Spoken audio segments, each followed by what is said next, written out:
Welcome back to New Amsterdam Radio, the podcast for creatives where we're going to talk to movers, shakers, thinkers, and doers, and those who are making it happen. I'm being joined by a creative which I was, what's the word, enamored. I was inspired by the camera work, by the knowledge being dropped. Mr. Aaron Massey, how are you doing today? I'm doing really well, man. Thank you.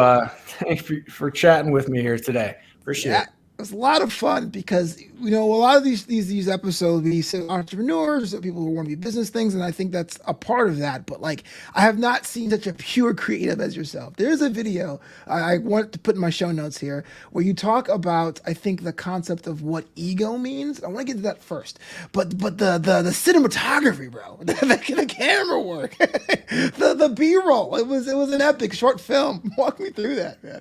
Yeah. B-roll bangers, right? So they call it these days. Yeah. I mean, film is something that I've always been interested in. So, when I'm shooting something, even just like a Talking Heads YouTube video, I want to try to incorporate some sort of cinematic quality to it. So I try to do my best to showcase some of that side of what I do as a creative person, to get behind the camera and just give a little bit more extra interest to the viewer who's listening to me ramble a little bit, Yeah, we all kind of ramble a bit. I have this vlog series. It's called What's Up, Flobo, the original digital series. And it really starts with me hitting the record and talking. And there's some episodes I'm like, who is going to sit through this? And it's just one shot, but you had, I guess, the extra like sprinkle on it to really make it yours, Yeah. Which I appreciate it. Yeah. I mean, there's nothing wrong with doing just a sit down discussion. I've done those actually. Yeah. As long as the content's interesting, as long as what you're speaking about is interesting enough, I don't think there's anything wrong with that. For me, I like to break it up on some of my videos and just showcase some of the stuff that I've done. And it gives me an excuse to like get out and like, I got to go shoot some B-roll footage. I got to get out and practice and use my camera a little bit. So it kind of forces me to add to my videos and add content onto my hard drives that I'm having to dig out. And it's fun because sometimes I'll shoot stuff. I'll go out for a full day and just shoot. And then I'll see what I get. And I might use maybe 25% of it, but it might be 6 months down the road. I'm like, oh yeah, I remember that day I went and shot that. I could use that and incorporate this. So I use it as kind of like a bank vault. And then seeing what might fit in the future with that cinematography. Oh, sure. Yeah, that's actually a good pro tip to go out there and combine your days because I know I can imagine when you have like a concept, an idea, you're like, I don't have that shot. I don't want to pay for stock footage. Nah, forget it.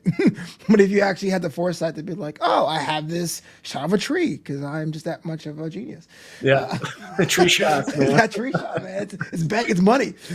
But let's talk about the actual subject matter because this ego video really hit home, not because I have an ego, but because I have an ego, if that makes sense. You talked about the people who are visionaries, people that do things, have a little bit of smelling their own salt. What was the impetus for that, and what were you looking to achieve, and did you nail those?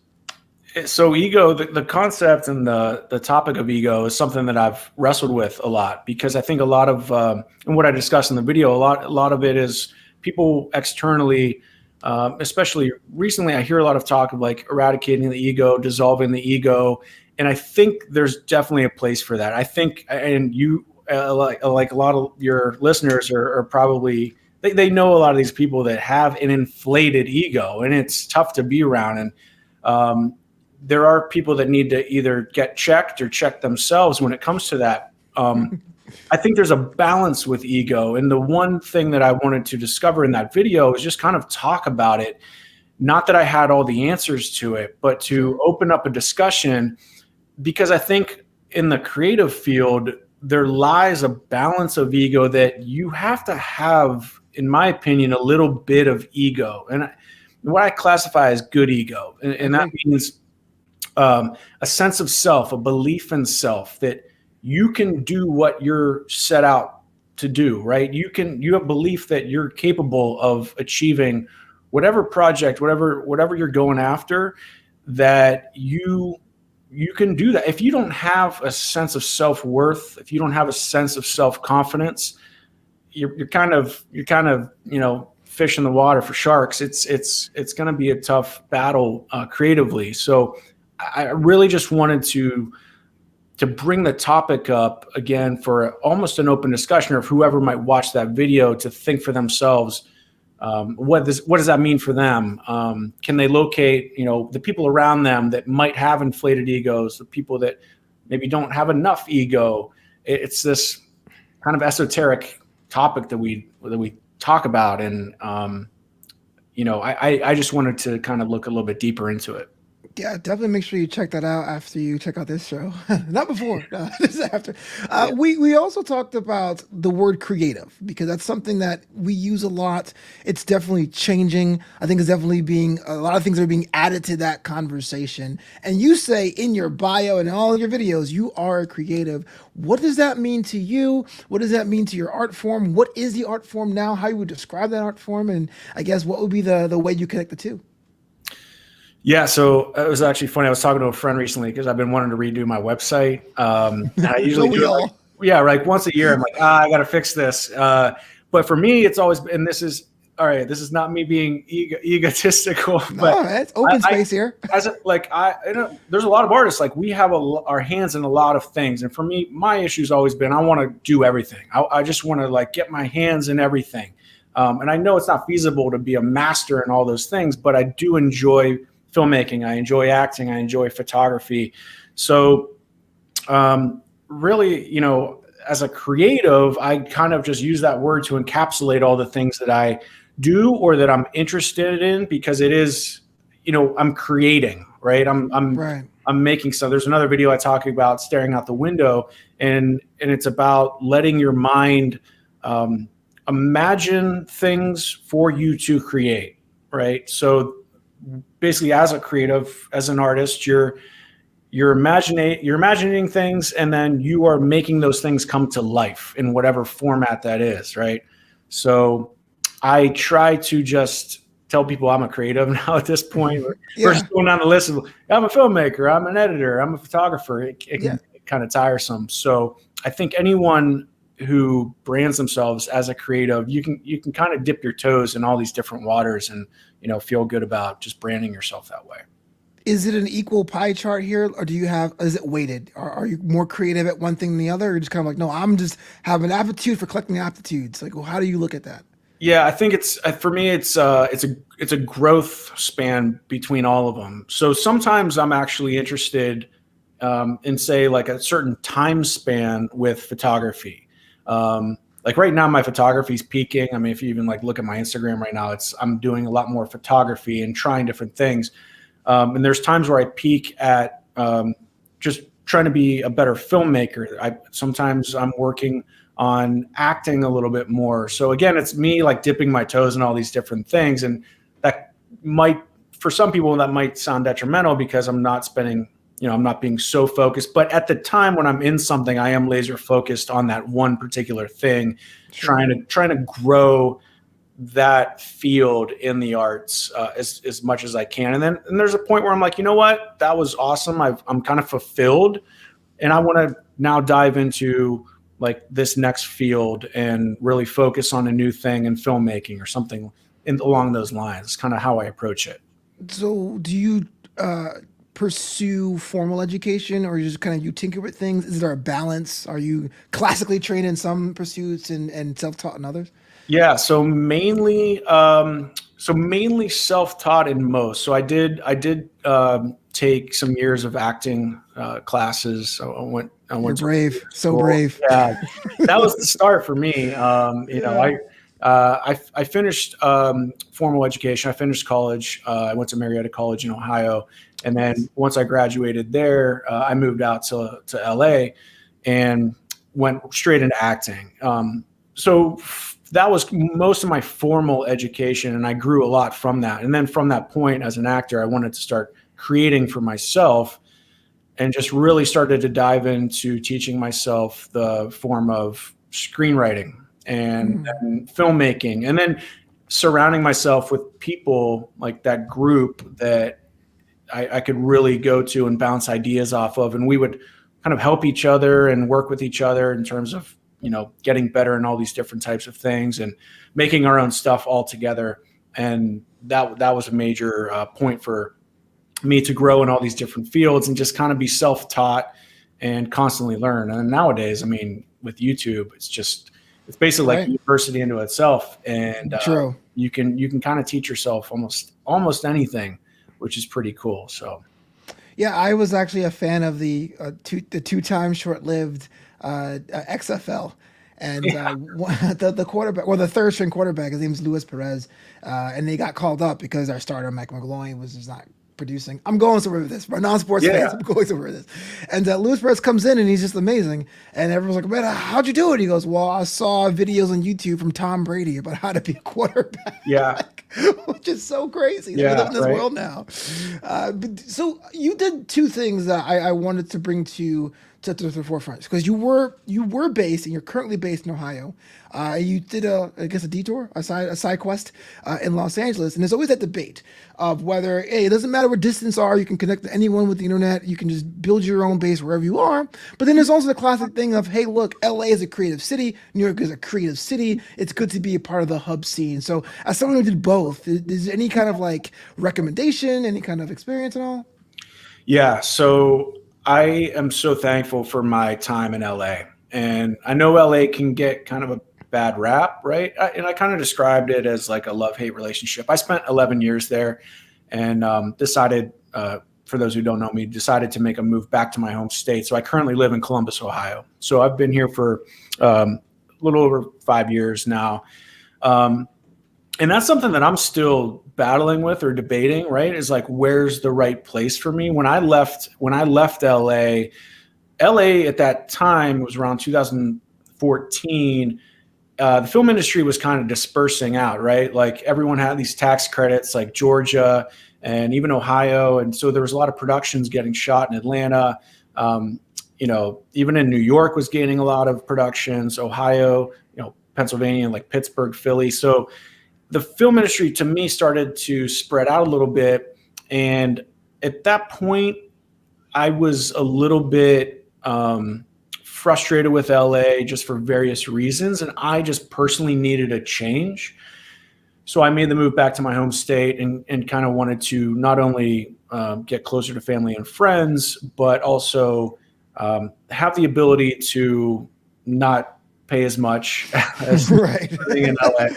And kind of form my own production company. So I came back here to also work the Midwest region in film, right? Be able to go shoot something in Cincinnati, Pittsburgh, Cleveland, Chicago, but also form my own production company here and make my own movies here. So as of right now, I'm still in that mode.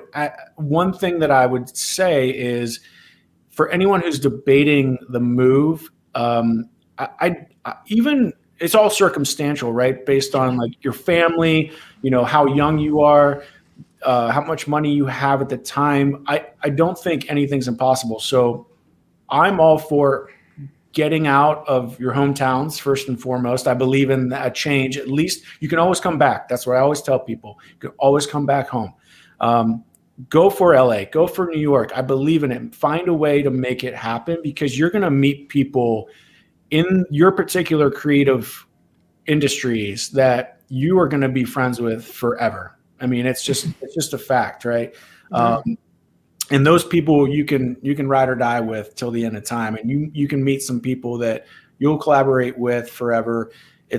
They're great relationships. I still have all my LA people close to me, and we talk, and it's just a bond that you can't replace. So as far as getting the experience as a creative, whether you're a musician, a filmmaker, an actor, I think those bigger cities are really important for your growth. And then from that point, you can kind of make a decision like, hey, does a smaller big city work for me? Should I stay here? I think it's all going to be dependent on your lifestyle choices, your social needs, your financial needs, and it's just all kind of a work in progress as you live. Sure. Is Ohio a destination, or is it a stop? So tough for me to answer that right now. I understand. Yeah. I would say I love the city of Columbus. It's kind of a best kept secret. I don't want to talk about too much. with the exception of the winter climate right now, because it's pretty cold. We got a lot of snow on the ground. So that's a tough change coming back to that. But Columbus is one of the fastest growing cities in the nation, actually. And I really, really enjoy it here. So really, for me, it's about making sure I can have the creative circles around me. And those are decisions that I'll have to make, coming up. I'm finishing a feature film that I shot here. I'm in post-production on it.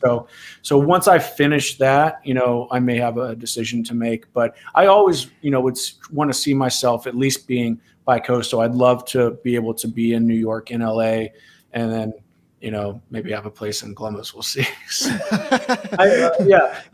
houses everywhere. The compound, all places. We're in Massey East, Massey West. Yeah, right. Well, look, we're actually recording this in the middle of February, and it's 2021. We survived it. It's 2020, and that 2020 year was a mixed bag for a lot of people. What did it mean for you?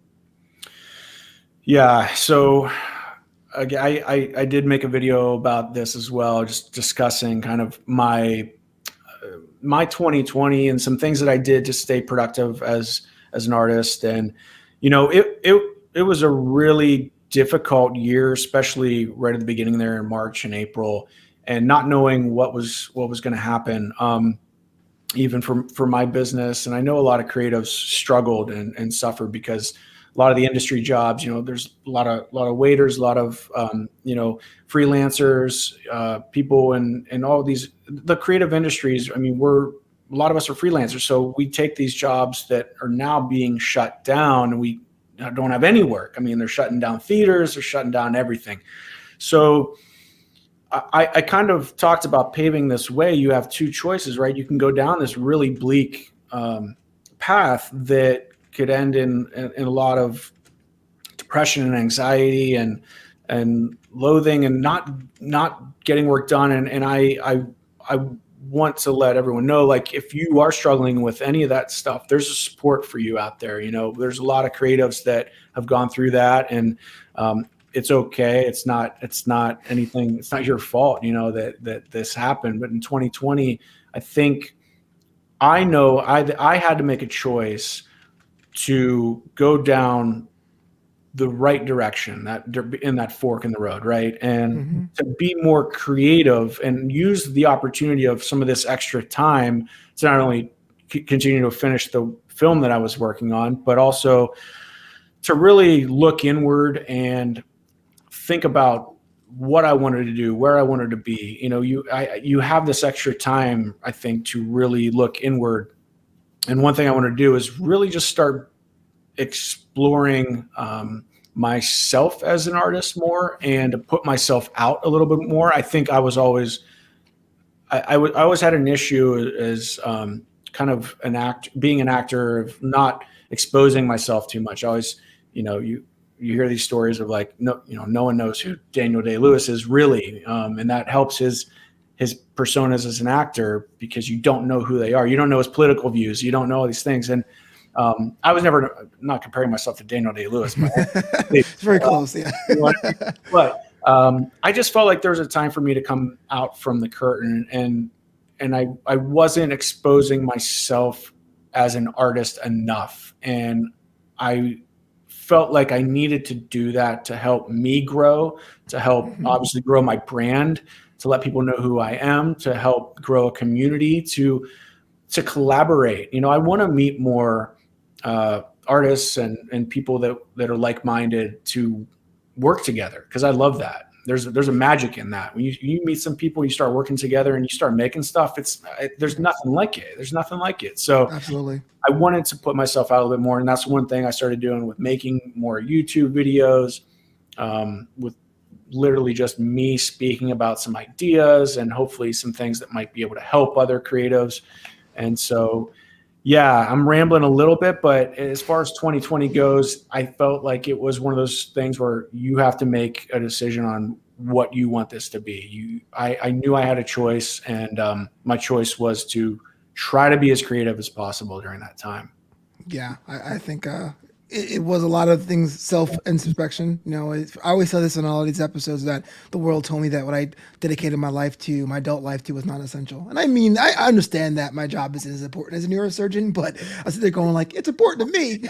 Yeah, right. Figuring out what that means.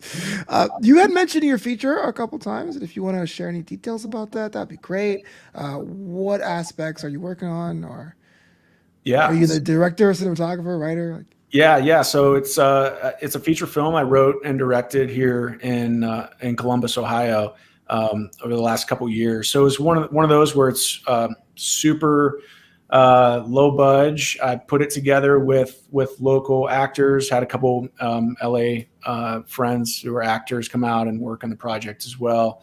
But it was one of those things where I knew that I had the access here in Columbus, and we were talking a little bit before about living in LA, living in New York. The difference of living in a place like Columbus is I was able to approach locations, right? Bars, restaurants, people that maybe I didn't even know or knew through somebody. And I'd be like, hey, I'm shooting this film. We don't really have any money. And they were like, oh my God, you're shooting a movie? Like, come on in. Like, it's a different mindset than if you were to ask someone to do that in LA. You know what I mean? So that was a benefit of shooting here. People just wanted to be a part of it. And Right. so right now at this point, I'm in post-production. I pretty much have the film built out, and I'm working in audio right now, and we'll move to color design and scoring it, and I'll be finished. And from that point, it's called Midwest. I forgot to mention that. And so, yeah, hopefully we're going to try to get it out to, we'll go for the film festival circuit here. Hopefully by the end of the year, we'll see what film festivals turn into here.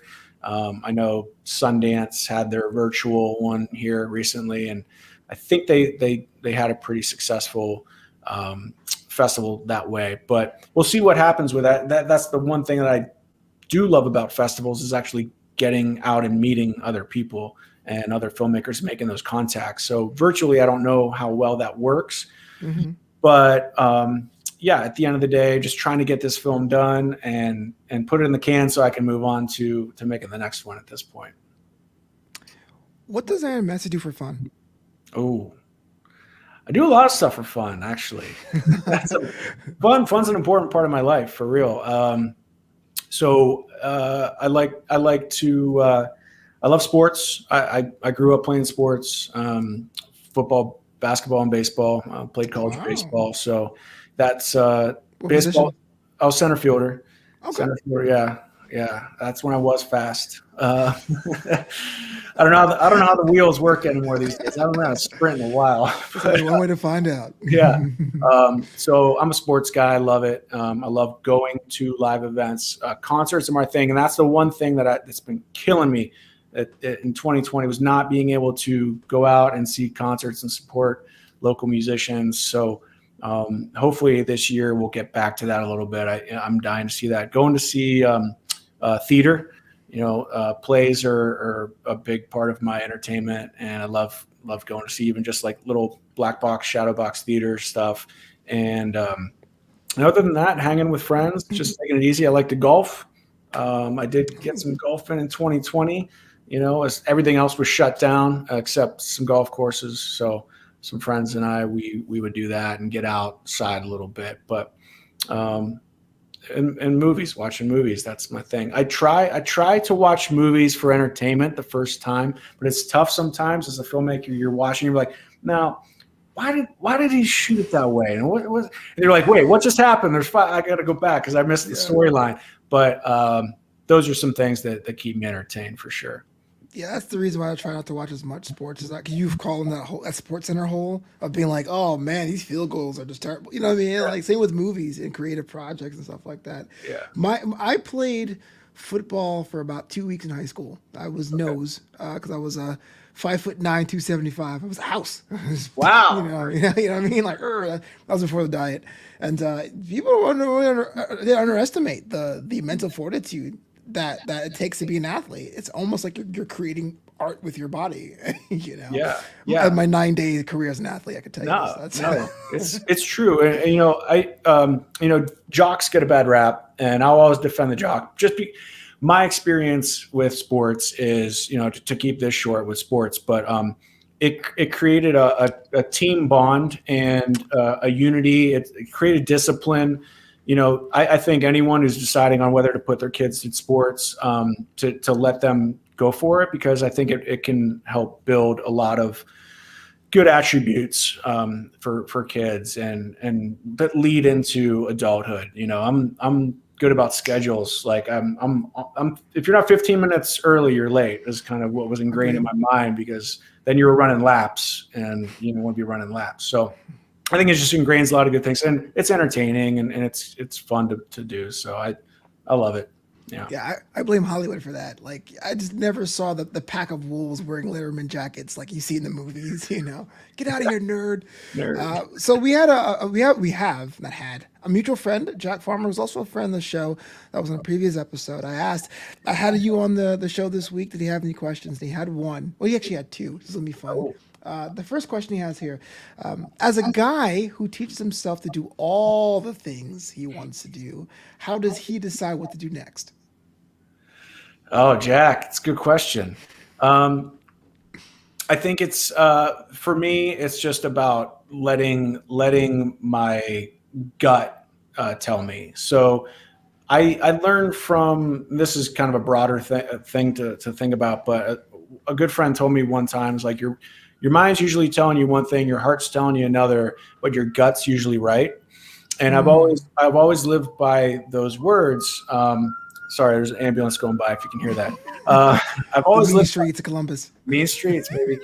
I've always kind of lived by that. So once I'm fulfilled with a creative project, I'll kind of sit back and just let what's next come to me. I don't try to force it anymore. I used to be like, oh, now I got to go do this. I got to go do this. I got to keep this thing. And now I know if I do that, I won't be fully focused on what I'm doing if I'm forcing it. So usually I would just sit back, let whatever that is come to me, whatever interest maybe sparks. If I'm watching someone else's work and I get inspired, I might say, you know what, that looks really cool. I might go explore and play with that a little bit, or try to learn a new thing. Or if I know that I'm lacking in a certain skill set, I'll maybe go try and just work on that particular thing within the field to make myself better. So hopefully that answers Jack's question. If he doesn't, he'll hit me up. And his other question, are you chasing anyone? Who do you strive to be like in the creative space? There's so many, because each field has its own kind of inspiration for me. I mean, as an actor, I mentioned Daniel Day-Lewis, that's the pinnacle for me. And I don't know if anyone can eclipse him, but I watch his work and I could only just dream of working like him and bringing out the performances like him, as a photographer. There's so many examples of favorite. Before you get to your examples, what's the quintessential Daniel Day-Lewis role? Like when you think of him, like what's the first one that comes to your brain? There'll Be Blood, Gangs of New York. Yeah. Anything that he's done, he engrosses himself into those characters so much that you don't see the guy anymore, the actual real man. He fully embodies these characters, and just to watch that level of excellence in a craft is, to me, just something so rare and special that I admire it so much. So, filmmaking, and David Fincher I'm a big David Fincher fan. But there's so many good young filmmakers coming out that, it's a good sense of competition out there. And, I could sit here all, but it's like good thing of like competition and inspiration at the same time, knowing someone else out there. I think to myself, this is how I drive myself a little bit, is when I'm feeling lazy or I'm not doing as much work as I should maybe be doing, I always think about, you know what, someone out there right now is crushing it, and they're making a film right now. They're up till 3 a.m. writing their script, and even just that imaginary competition for me helps drive me to know that there's people out there doing it. And if you don't, no one's going to be calling you. No, no one's going to be knocking at your door just to say, hey, we heard about you through the grapevine. But if you're out there making, I talk a lot about just keep making or keep doing, that's really important, because I believe work begets work. So if you're making the stuff, that next person could see that one thing that leads to the next job and then to the next job. And I kind of tell people, don't go down this rabbit hole of always looking at this broad career. Like, oh, by the time I'm 70, I want to have 10 films made, or, I want to, be in, the successful band that tours the world. Like, just worry about the next song that you're writing, because then the next song, and then your album will be made, and then that album will be seen by someone that can get you the next deal. And just work begets work. Work on the thing that day and the next thing, and don't try to look too far out, because you don't have control of that. You really don't, but you have control in the moment. And that's just how I kind of like drive myself. When I see other people doing things, and knowing that I got to just get to work today, because it could mean my next job tomorrow. Work begets work. Dropping the science, man. I appreciate it. I want to thank you so much for coming in this edition of Knew Amsterdam Radio, man. I've learned a lot. I hope that our listeners do too. If the world wants to find you online, hit you up, become a fan, how do they do that?